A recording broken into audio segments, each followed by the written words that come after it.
Good morning, everyone. I welcome you to this course, Introduction to Medical Humanities. Now, like I said, it's a very interdisciplinary, multidisciplinary kind of a course, and therefore there are many words that you need to interpret within its domain, something that we have understood in a very broader way, in a very literal way, transforms its meaning when it comes into the medical sphere gaze. Let us look at what I am going to do in this lecture today.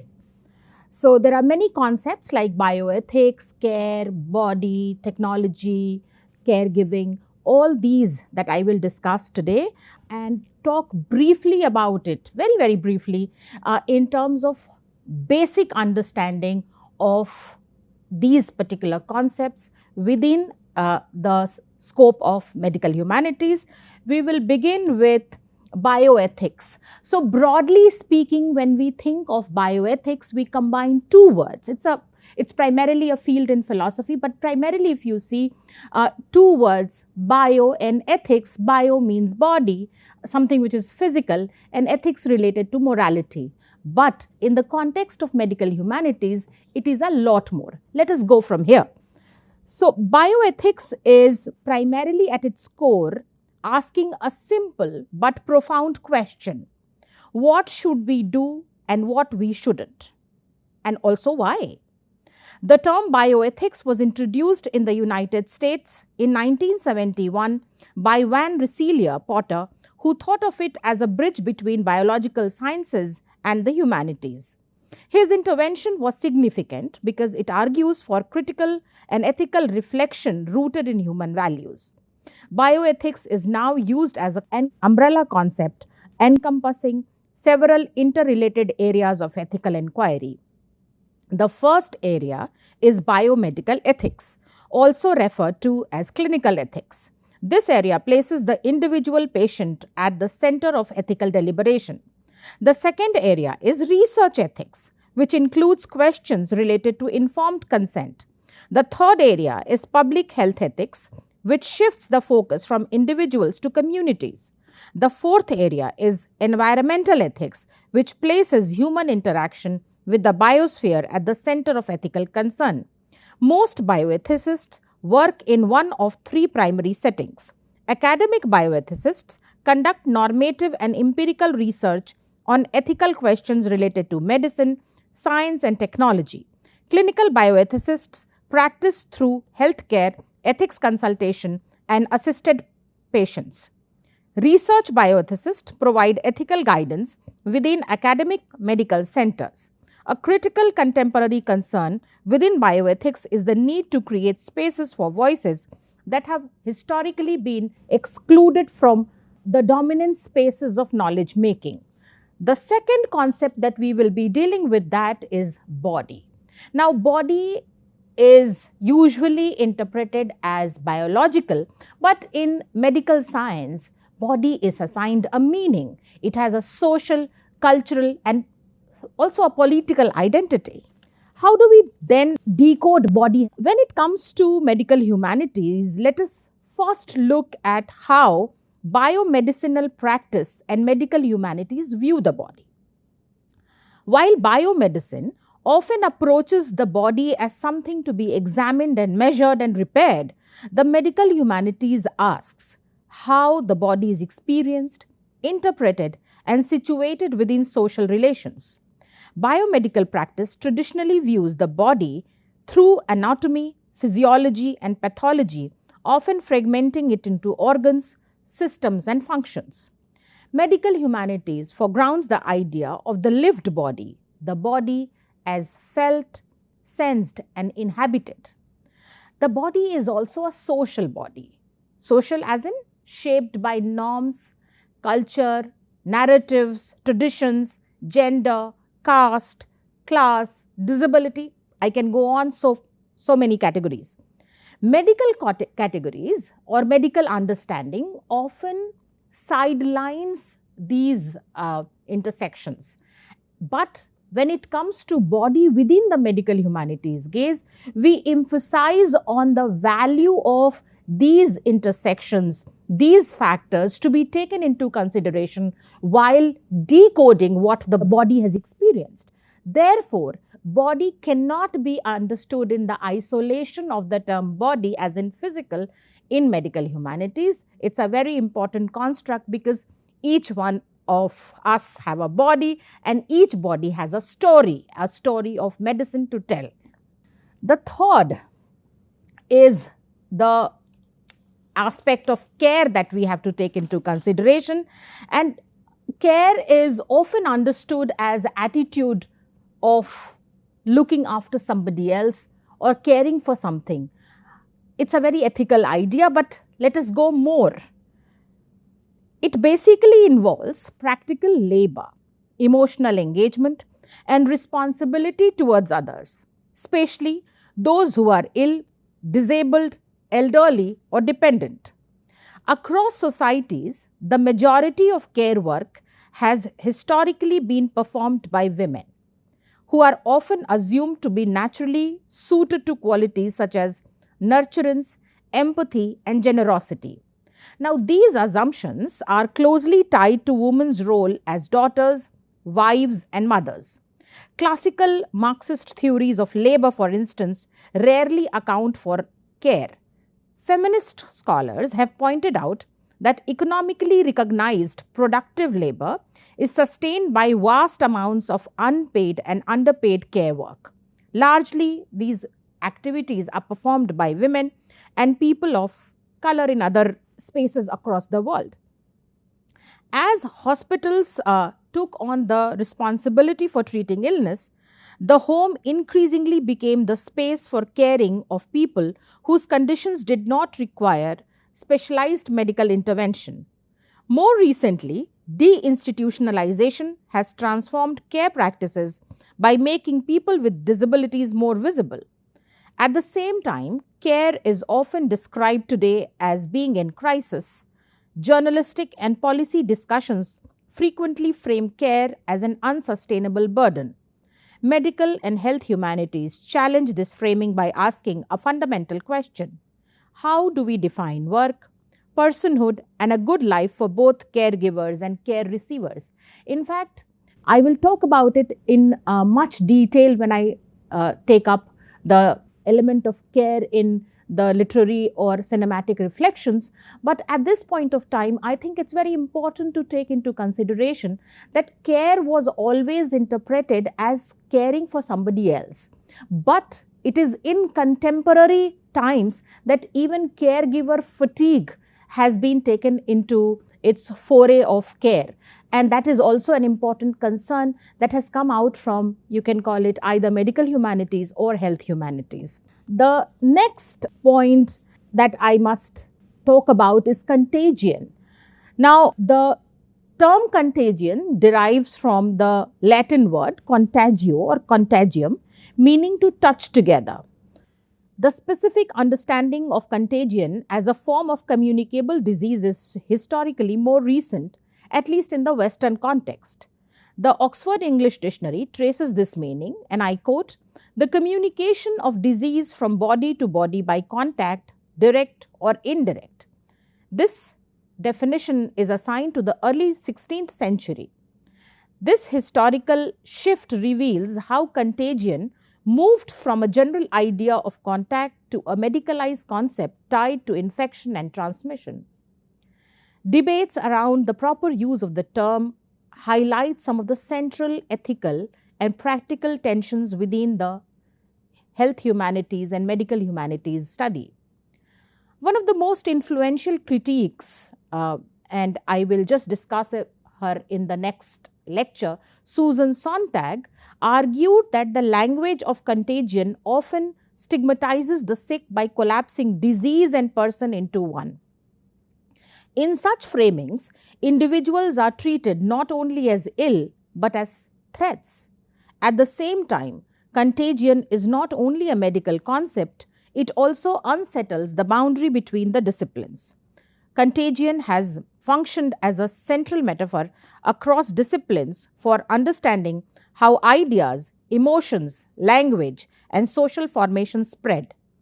Scholars have used contagion to theorize community formation, communication, and affect. Whether you understand it as virus or metaphor or effect, it brings pain, suffering and death into view while also revealing deep social inequalities. What do you mean by disease? And that is the next keyword that I will be discussing. To introduce this question, which says, what do we mean when we say disease? It is useful to recall the familiar parable of the visually impaired people touching an elephant. Now, in this parable, there is an elephant, and the people who are visually impaired, they are asked to narrate what the elephant is like. So, whatever body part they touch, they decode the elephant like that. Disease is also pretty much in the same way, because it can lead to multiple meanings in medical humanities.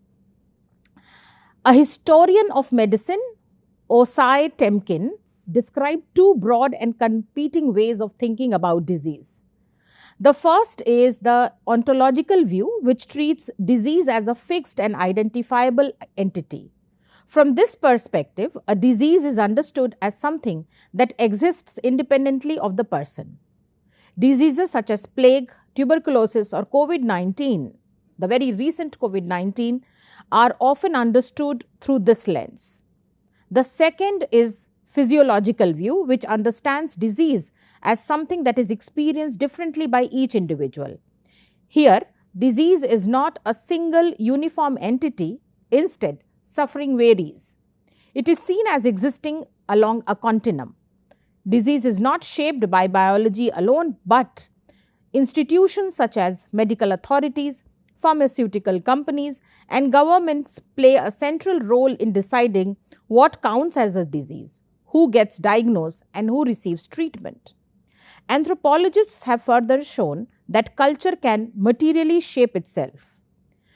In fact, if you talk about say menstruation, in different cultural contexts it is treated differently. In fact, why go elsewhere? Even in the Indian context, the kind of cultural meaning it is assigned to in different parts of the world is very diverse. So, same kind of so-called disease can have multiple or different kind of interpretations in different geographical and cultural context, and therefore when we say disease as a kind of word, it cannot just be interpreted in a linear way. It can have very multiple meanings, and that is what we have to understand and keep in mind while reading any of these texts in medical humanities. Now, even the diagnosis as a word appears to be very simple in terms of its literal meaning, but when it gets to medical humanities, it is very different. How do we see diagnosis then in the case of medical humanities? Every system of medicine has a way of attending to what a patient reports as wrong. Why do we say this? Because there is an interpretative process that is called diagnosis. However, diagnosis does not merely describe illness. It also performs ideological work, where by naming certain bodily states or behavior as abnormal, a diagnosis implicitly defines what counts as normal, healthy and acceptable. Practices of diagnosis are not unique to modern medicine. There are historical evidences suggesting that diagnostic protocols existed in even ancient civilizations such as Egypt, Mesopotamia, Greece, Rome and Persia. Diagnoses from these periods may appear strange to us today, but this is largely because we do not inhabit the social world that produced them. Diagnostic categories are far from stable and they are very dynamic. For instance, the 19th century diagnosis of soldier's heart was later reframed as cell shock, then battle fatigue, then combat exhaustion, and eventually post-traumatic stress disorder.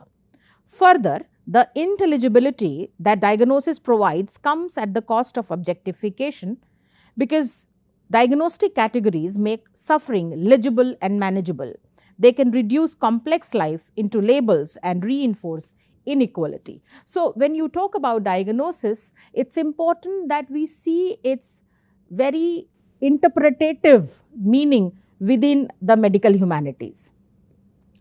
Now, empathy, we must have heard of this word in tandem with sympathy, and it's a very important word in medical humanities. Again, it is an ability to sense, feel, or respond to another person's suffering, needs, or experiences. It is often treated as a core moral value that clinicians are expected to possess. The modern healthcare systems are seen as creating a paradox, and therefore empathy is highly valued, yet often missing in clinical encounters. Before empathy became common, philosophers relied on the concept of sympathy. Adam Smith and David Hume saw sympathy as the imaginative capacity to connect with others' joys and sufferings. But in the contemporary discourse, empathy became very valuable because it promises a direct, embodied, and emotional, responsive connection between clinician and patient. Scholars, however, have raised important critiques in this regard. Some argue that empathy is vague and biased, often privileging individual stories. Others point out that sympathy can be instrumentalized. For this reason, some scholars suggest shifting attention away from empathy towards care, and rather than focusing on what clinicians feel, care emphasizes what is done, labor, responsibility, and of course sustained action. The next key word that we discuss is illness, and illness is usually referred to the subjective experience of being unwell. Like the same kind of disease might have a different kind of effect on different kind of people in different set of backgrounds.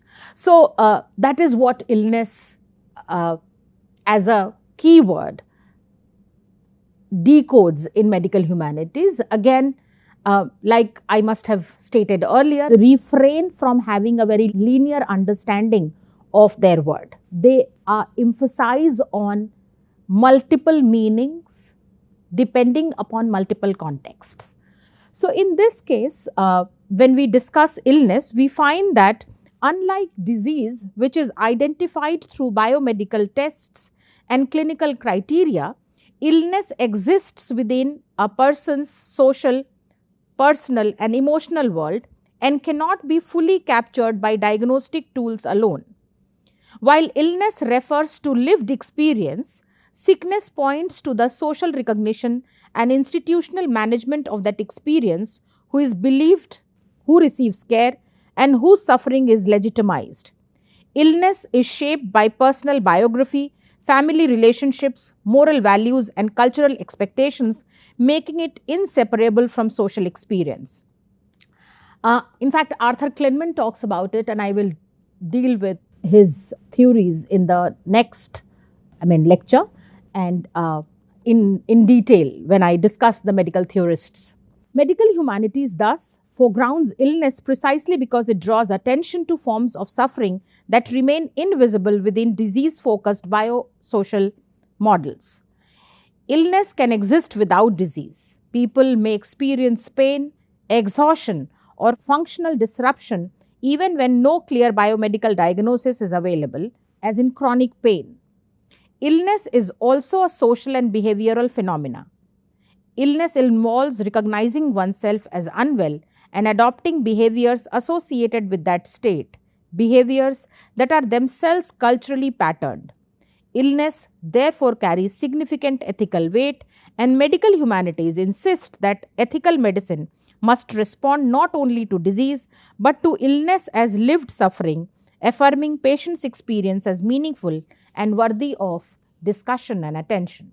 Power is another key word that we take into consideration, and when I say power, don't just interpret it as ability or authority, but more than that. Usually you will find that power refers to the ways authority, knowledge, institution, and social structure shape health, illness and medical practice, but it's not like that. There is more to power when it comes to medical humanities. Medical humanities, in terms of its power, questions these categories in the sense that who defines illness, whose knowledge is taken seriously, who makes decisions, and how care is delivered and experienced.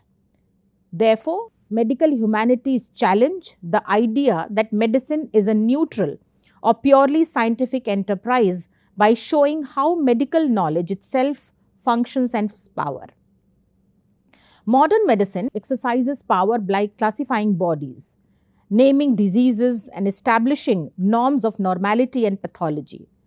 Power is especially visible in the doctor-patient relationships, and clinicians usually possess institutional authority, technical knowledge, and decision-making power, while patients are positioned as dependent or in need of interpretation. Medical humanities examines how this imbalance can be merged. Narrative approaches in medical humanities seek to rebalance power in clinical encounters. Rita Sharon argues that narrative competence allows clinicians to attend carefully to patient stories, restoring epistemic authority to those who live with illness.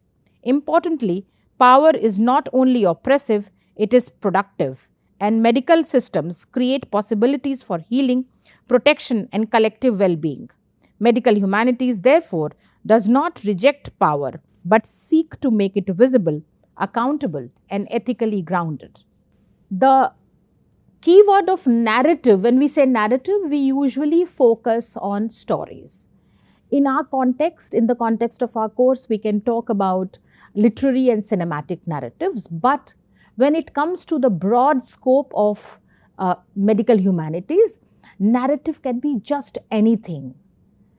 Anything that has the component of a story within. How do you then decode it? Because narrative is everywhere. You are walking on a street, you are going in a bus, you are attending a class, you are going to a grocery. Narrative just prevails everywhere. It's kind of omnipresent. But it has especially become important in medical humanities. And why do I say so? Because patients often tell stories about pain, illness, recovery, fear and hope that sometimes privately it is in the setup of a clinic, or at other times it is publicly through memoirs, blogs or social media. In medical humanities, narrative practices such as close reading, careful listening and reflective writing serve several important purposes.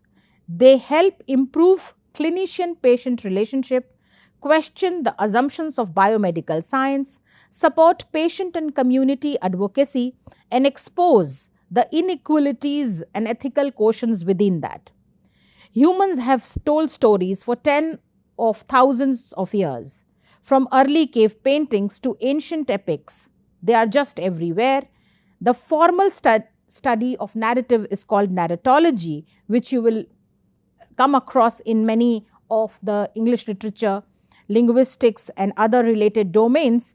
But to listen to a story, whether a patient's illness or a testimony of suffering, is to enter into a moral relationship with the teller. This insight explains why clinicians were among early adopters of narrative approaches. These developments reflect the growing recognition that stories remain essential for understanding health in an increasingly complex world of narration. The next keyword is sickness, and it does not only refers to the social meaning of illness, but also how societies recognize, interpret, or respond to and manage the bodily distress. A very important distinction here that we have to make is between or amongst disease versus illness versus sickness. Klinman talks about it in great detail, but let us go briefly as to what it can mean in the context of medical humanities as a key word. So, medical humanities emphasizes that sickness is a relational concept shaped by language, power, and social norms. What counts as sickness in one historical or cultural context may be recognized as such in another. This variability shows that sickness is deeply entangled with cultural values, stigma, and ideas of legitimacy. In Stories of Sickness, Howard Brody argues that people understand and communicate sickness through stories that give meaning to suffering, explain causes, and shape expectation of care. These stories do not simply describe sickness, they actively construct what sickness means for patients, families, and clinicians. They implicitly answer questions such as why did this happen? Who is responsible? What kind of care or support is deserved? At the same time, it also cautions against oversimplifying sickness narrative. When it comes to public storytelling, institutional campaigns or inspirational illness stories can flatten complex experience and impose acceptable ways of being sick. The second last concept that we deal with is the concept of space, and primarily if you think of what space means, you can think of it as geography, you can think of it as infrastructure, you can think of the space between the patient and the doctor, and also the medical space that is there. So when it comes to space in detail, what we can talk about is that bodies exist in specific environments: homes, hospitals, clinics, streets, workspaces, and communities. And these spaces actively shape how illness is experienced, understood, and treated. Medical humanities scholars argue that paying attention to spaces moves health beyond an individual and purely clinical frame towards a more socially and culturally grounded understanding. Conventional biomedicine tends to privilege clinic spaces such as hospitals, laboratories, and diagnostic centers because these become the primary sites of knowledge.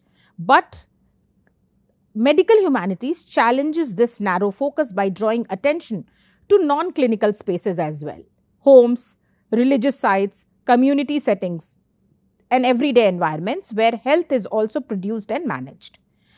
It also further engages with the concept of therapeutic landscapes, which refers to places associated with healing, well-being, and restoration. These landscapes may be physical, social, emotional, and spiritual, and their therapeutic value emerges through relationships between place, belief, practice, and lived experience. Some of you have come across the concept of healing. You must have heard of this word. So, healing is also a concept that is very much related to the concept of space. The last and the biggest of the keyword that we have to interpret within the discourse of medical technology, and that has kind of restructured, revamped the entire discourse, is the component of technology, not just as an idea, but as how the discourse of medical humanities has kind of changed with its intervention. If you look at the origin of the word, it stems from the Greek word techie, meaning skill, craft, or making, and logia, meaning explanation or knowledge. Historically, the term has referred not only to tools and machines, but also to study of techniques, applied sciences, and industrial practice. If we go further, it does not just produce devices, it also shapes habits, institutions, and way of life. Medicine is deeply saturated with technology at every level, and this is the beginning point of what we contend. From education to research to diagnosis, treatment, administration, there is one common way of thinking about medical technology, that it is instrumentalist, and it is therefore called the instrumentalist view.